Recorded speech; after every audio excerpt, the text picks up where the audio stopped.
महर्षि दयानंद सरस्वती विश्वविद्यालय का 11वां दीक्षांत समारोह का भव्य आयोजन। राज्यपाल व कुलाधिपति कलराज मिश्र ने समारोह में 45 स्वर्ण पदक, 1 कुलाधिपति पदक और 165 पीएचडी 98,989 उपाधियां वितरित की। शनिवार को महर्षि दयानंद सरस्वती विश्वविद्यालय के 11वें दीक्षांत समारोह के भव्य आयोजन की अध्यक्षता राज्यपाल व कुलाधिपति कलराज मिश्र ने की। वहीं मुख्य अतिथि विधानसभा अध्यक्ष वासुदेव देवनानी, विशिष्ट अतिथि उप मुख्यमंत्री प्रेमचंद बैरवा, जल संसाधन मंत्री सुरेश रावत, कुलपति प्रोफेसर अनिल कुमार शुक्ला आदि मौजूद रहे। समारोह में 45 स्वर्ण पदक, 1 कुलाधिपति पदक और 165 पीएचडी व 98,979 उपाधियां वितरित की गई। इससे पहले राज्यपाल कलराज मिश्र का विश्वविद्यालय प्रशासन की ओर से भव्य स्वागत किया गया। उन्होंने यहां संविधान पार्क का लोकार्पण भी किया। करीब 2.5 करोड़ से बने पार्क में संविधान की उद्देशिका, पट्टिकाएं, प्रतिमा व अन्य निर्माण हुए हैं। इसमें संविधान निर्माताओं की प्रतिमाएं भी लगाई गई है। इसके बाद वे सभागार में पहुंचे, जहां राष्ट्रगान के बाद सरस्वती वंदना की गई। राज्यपाल कलराज मिश्र ने संविधान की उद्देशिका पर संबोधित किया।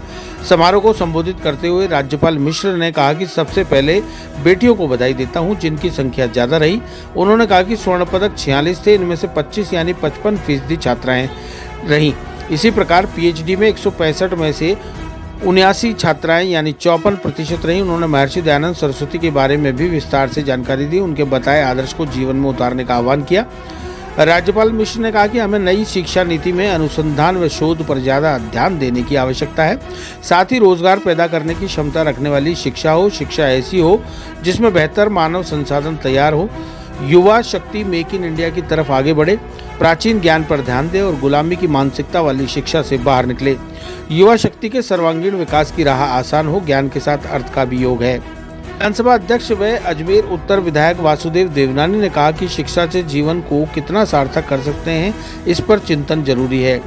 आज शिक्षित अधिक व दीक्षित कम है। भारत विश्व गुरु बनेगा और इसके लिए जीवन में कुछ मूल्य जरूरी है। राष्ट्र प्रथम का भाव जगाने वाले स्वामी दयानंद सरस्वती के नाम से यूनिवर्सिटी में भवन भी महापुरुषों के नाम से है, जो अनूठा है। उन्होंने पहले कुलपति पुरुषोत्तम चतुर्वेदी को भी याद किया, साथ ही नई शिक्षा नीति की सराहना की। इसके अलावा समारोह को उप मुख्यमंत्री डॉक्टर प्रेमचंद बैरवा और जल संसाधन मंत्री सुरेश सिंह रावत ने भी संबोधित किया। समारोह में राज्यपाल ने सबसे पहले पीएचडी धारकों को प्रमाण पत्र सौंपे। राज्यपाल मिश्र ने सभी से आग्रह किया कि वे वाणी, चर्या व व्यवहार से अपने आप को उपाधि के योग्य साबित करेंगे। समारोह में कुल 35 स्वर्ण पदक, 1 कुलाधिपति पदक, 165 पीएचडी 98,979 उपाधियां वितरित की गई।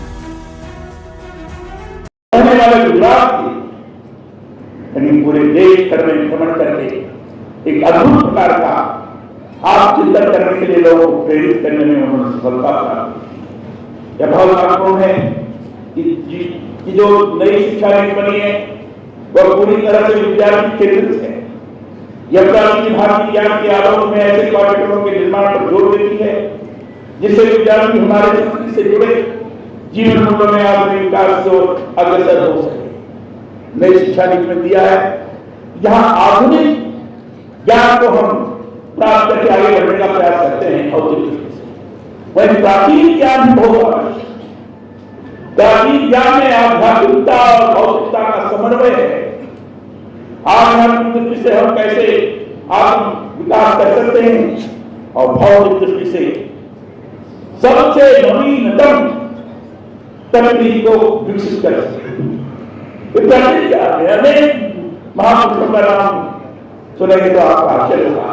महर्षि भारद्वाज, उन्होंने जहाज की तकनीक को जन्म दिया, जहाज वाला जो देखते ऐसे महापुरुषों ने कई तकनीकी विकास दृष्टि से कार्य किया।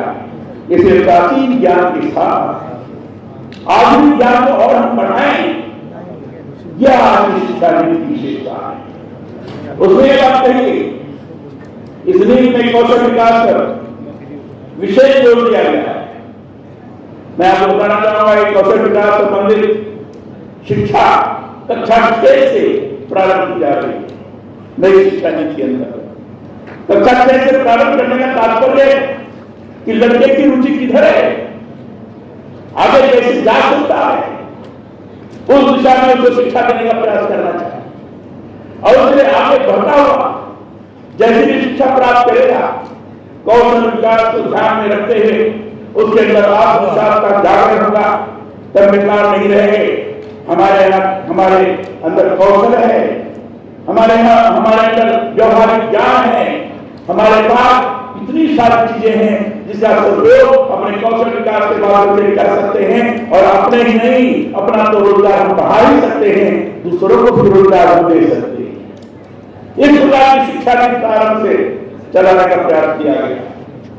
इसके तरफ आज महर्षि दयानंद यूनिवर्सिटी का 11वां दीक्षांत समारोह हुआ, जिसमें हमारे विभिन्न विषयों के अंदर कई लोगों को गोल्ड मेडल, कईयों को पीएचडी की उपाधि प्रदान की गई। मैं समझता हूँ ये विश्वविद्यालय बहुत ही गौरवपूर्ण रहा है। 1987 में जब इसकी स्थापना हुई तब से लेकर आज तक निरंतर प्रगति पर है। मुझे आशा है कि यह विश्वविद्यालय नई शिक्षा नीति पे आगे बढ़ कर के विद्यार्थियों को प्रेरित करेगा और नई शिक्षा नीति के अनुसार हम आगे बढ़ते हुए जो एक स्वप्न है कि यह भारत एक 2047 में आगे विकसित भारत बन करके विश्व गुरु की ओर जाए, उसमें सारे दीक्षांत आज जिनको दी गई है ऐसे सभी लोग उसके सहभागी बने और संवेदनशील बने। ये लोग अपने जीवन के दूसरे अध्याय में जाकर के हम सब का, इस देश का सोचें और सबसे पहले प्रथम राष्ट्र, देश प्रथम, समाज द्वितीय और मैं तृतीय, इस तरह के भाव से काम करेंगे तो मुझे लगता है निश्चित रूप से आज का दीक्षांत समारोह हुआ है, उनकी दीक्षा सार्थक होगी और सब लोग मिल करके आगे बढ़ेंगे।